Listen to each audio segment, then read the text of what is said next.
Tesla এবং SpaceX এর নির্বাহী ইলন মাস্ক সাম্প্রতিক সময়ে নতুন রাজনৈতিক দল গঠন করার ঘোষণা দিয়েছেন।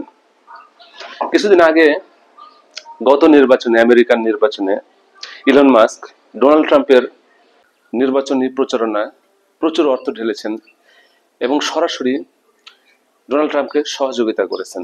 হঠাৎ করে এমন কি হলো, এই সময় এসে হঠাৎ করে ইলন মাস্ক রাজনৈতিক দল গঠনের সিদ্ধান্ত নিলেন?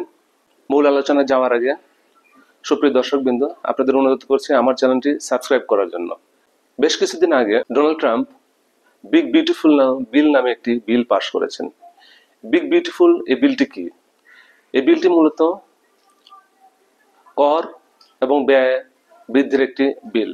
মূলত এই বিল পাশ করাকে কেন্দ্র করে ইলন মাস্কের সাথে ডোনাল্ড ট্রাম্পের দ্বন্দ্ব বাধে।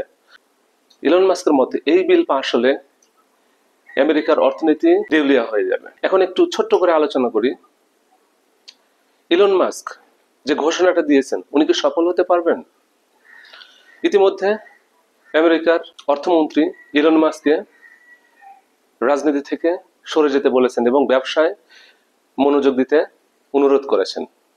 অর্থমন্ত্রীর মতে ইলন মাস্কের কাজ রাজনীতি নয়, তার কাজ হলো ব্যবসা দেখা। ইলন মাস্ক কেন এই সিদ্ধান্তটি নিলেন? এর প্রভাব কি করতে পারে? ধারণা করা হয় আমেরিকার রাজনীতিতে প্রায় 2 শতাব্দী ধরে দুটি দল, রিপাবলিকান এবং ডেমোক্রেট, শাসন করে চলছে। এই অবস্থায় ইলন মাস্কের নতুন দল গঠন করে খুব একটা ভালো কিছু করবে বলে অনেকে মনে করেন না। 2026 সালে যে নির্বাচনগুলো অনুষ্ঠিত হবে, এই নির্বাচনে ইলন মাস্ক একটু প্রভাব ফেলতে পারে। যেহেতু উনি একটু বড় ধনকুবের, অবশ্যই রাজনীতিতে আমেরিকান ভোটারদের উপর একটি উনি সক্ষমতা রাখেন। ধারণা করা হচ্ছে উনি 2026 সালে তার প্রভাব ব্যবহার করে হয়তো ডোনাল্ড ট্রাম্পের নির্বাচনী প্রচারণায় উনি বিঘ্ন সৃষ্টি করতে পারবে।